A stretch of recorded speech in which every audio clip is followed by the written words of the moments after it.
Hello and welcome to another edition of Conspirator Brock's Pull List. This is my pull list for the week of, what was it, August 31st? Yeah, August 31st, 2016. Sorry it's a little late this week. I was busy with a lot of stuff on Tuesday night. Couldn't get to it. Wednesday was just bogged down some more, and I was beat tired Wednesday night.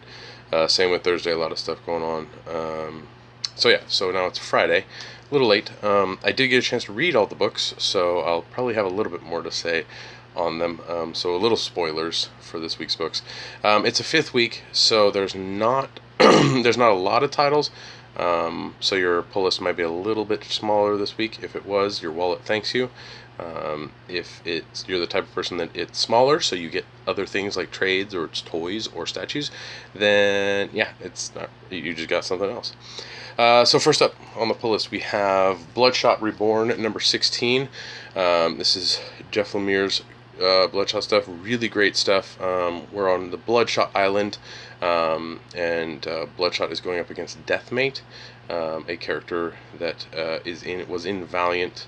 In the Valiant Image crossover was the big Deathmate thing. I don't know if it's the same character. I don't remember what happened in Deathmate. It's been so long. But really cool stuff. Bloodshot's just been a really solid title. And yeah, from the beginning to Jeff Lemire's run, good stuff. Next up, we have DC Comics Bombshells Annual Number 1. This goes in kind of the back history of Batgirl from the Bombshells era. Read it. It was entertaining. I liked it. That one read a lot better than a lot of the other Bombshell books. But yeah, for the most part, really cool stuff. Next up, we have the Earth 2 Society, Annual Number 1. This goes into kind of the story behind Dick's son and his interaction with Dick, and after his son retreats, so to speak, from getting the Pandora, or I can't remember the name of the big thing that the Ultra Humanite's trying to get, but it's kind of a father-son story. Cool stuff. Enjoyed it. Earth 2 Society is not as good as the Earth 2 stuff, but it's still fun to read. It's kind of interesting to see a twist on some characters. Next up, we have East of West, number 29. Overall, East of West is just a really solid title. I look forward to reading it every month. It's really kind of slow. Death is finally reunited with his son in this issue, and mayhem's going to ensue going forward, I believe. So, yeah, I'm kind of excited to read it in trade once it's finished and go back to it. But if you haven't checked out East of West, it is an interesting title. Next up, we have the last issue for 4001 AD, issue 4. Basically, it's kind of... I liked the 4001 AD story. This one was very kind of had to finish quick, so it was a little awkward. But for the most part, I'm excited to see.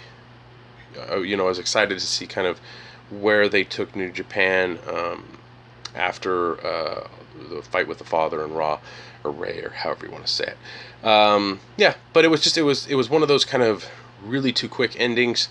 So I'm kind of let down by that, but overall I've been enjoying it, so there's that. Next up, we have Harley Quinn and Her Gang of Harleys, issue 5. We had a little bit of a break between issue 3 and 4, and we got 4, and then now we got 5. So hopefully it'll finish up soon. Enjoy it. I think the Sin character in it is pretty cool. This dives into a little bit more of her backstory, why she is the way she is. She's really fucked up. Yeah. So overall, I've been enjoying it. So I'm hoping to see how everything finishes out with issue 6. Next up is a book that issue 8 I think came out back in April, if I'm not mistaken, or March, and that is Justice League of America number 9. Yes, Brian Hitch hasn't finished this story, and he's working on current Justice League. So we made the joke that in the Rebirth issue they touch on what happens in this, and we still haven't finished it. Okay issue. The story from that is okay. I've been enjoying it for the most part. Yeah, I really want it to finish.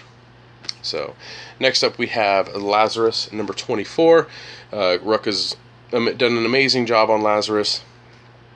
This issue's kind of will we tell forever about herself and all this stuff, and yeah, I mean it's a slow burn, but I've really enjoyed Lazarus. The artwork's amazing on it. It's one of those books like East of West where I'm really excited to go back once it's finished and kind of reread it. Next up is issue 37 of Saga. We start another chapter in the Saga series. What can I say? Brian K. Vaughan's knocked it out of the park with Saga. Fiona Staples' art, it fits perfectly with the book, and I look forward to reading it every single month. I just really want them to come out with the next hardcover for Saga, because this one right here behind me is missing its partner. Hopefully they keep those nice big hardcovers coming. Next up is a one-shot from Suicide Squad War Crimes. Joss Ostrander writes this one. It feels a little awkward. It feels very old school Suicide Squad with the kind of the newer members. But for the most part, it's still kind of it still gives the feeling of the Suicide Squad. So yeah, interesting read. Yeah, but hey, it's pretty much an annual. Next up is Exo Manowar number 49. These are the countdown ones where you're getting the little free microprint inside. So I did get 2 copies. That is the sealed copy. I already opened one of them, so you don't get to see me open it on air. But I did end up getting Rebecca Isaacs' Exo Manowar print right there. So pretty cool stuff. Exo Manowar is coming to an end, it looks like, which is sad because it's really good. But yeah, been enjoying it so far. This end story is kind of a culmination of everything that's been going on, and we'll see what happens in issue 50. We got shorted ours and then finally got them in, but most of your shops should have had the Harley Quinn and the Suicide Squad special edition for free. If you didn't snag up a copy of that, it has nice Jim Lee artwork on it. If you didn't grab a copy, you should try and find one. I think it's just a reprint of the Harley Quinn and Suicide Squad special. But yeah, it's free. Take it.